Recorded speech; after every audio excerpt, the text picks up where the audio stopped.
Salve a tutti, vediamo come fattorizzare i polinomi utilizzando i prodotti notevoli. Allora, intanto ecco i prodotti notevoli. Differenza di due quadrati. Notate che non abbiamo una formula per fattorizzare la somma di due quadrati. Poi il quadrato di un binomio, e qui notate questo, qui abbiamo a al quadrato e b al quadrato. Il termine intermedio 2ab, quando qui abbiamo il più nella scomposizione, nella fattorizzazione. Quando qui abbiamo il meno, qui abbiamo il meno.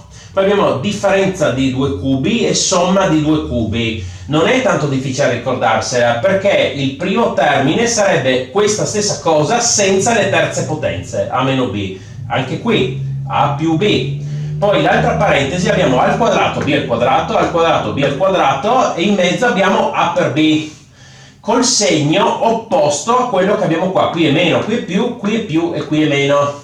Da notare che anche questo termine non si può scomporre, perché se no lo sarebbe già qui, sarebbe già scritto scomposto. Allora, utilizziamoli per fattorizzare. Una regola, cioè quello a cui dovete stare attenti sempre quando fate la fattorizzazione, se come prima cosa guardate se si può raccogliere un termine comune. E poi procedete con l'utilizzo di dei prodotti notevoli. Allora, scomponiamo 9x al quadrato meno 1.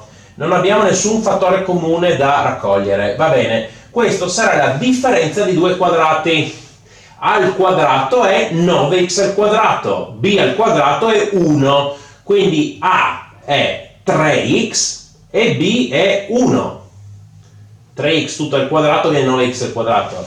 Allora, a è 3x e b è 1. Quindi abbiamo qua 3x meno 1 per 3x più 1 e l'abbiamo fattorizzato. Usando sempre la stessa regola, però state attenti quando c'è differenza di due quarte potenze. Perché? Adesso vediamo, proviamo a utilizzare la regola qua, al quadrato meno b al quadrato. X alla quarta è x al quadrato tutto al quadrato, quindi a è x al quadrato e b è 9, 9 al quadrato 81.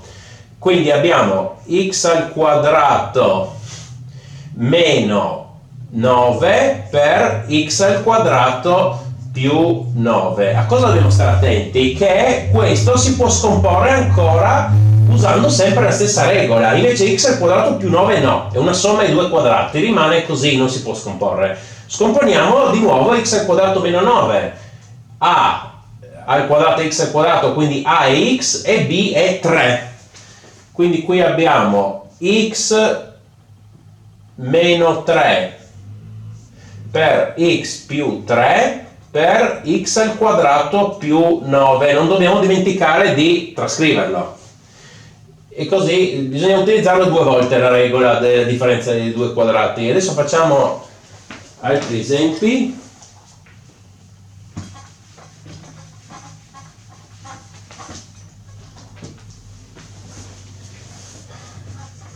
(3x al quadrato meno 18x più 27). Allora, abbiamo tre termini. Ah sì, notate che questo ha due termini, questo ha due, questo ne ha tre.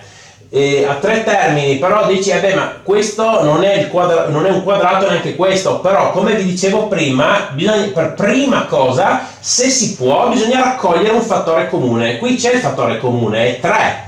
Raccogliamo 3 per parentesi, questo da 3x al quadrato rimane x al quadrato, 3 nel 18 va 6 volte, allora qui è meno 6x, più 3 nel 27 va 9 volte, più 9.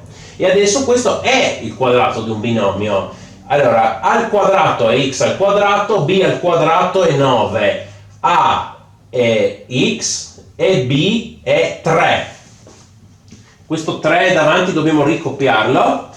Allora, qui abbiamo x, perché qui ci sta il meno, ci sta anche qui abbiamo il meno, dobbiamo mettere il meno, 3 al quadrato. Se dobbiamo essere precisi, bisognerebbe controllare che il termine intermedio è corretto, perché noi per fare la scomposizione finora non l'abbiamo considerato. E vabbè, basta vedere se 2 per a per b.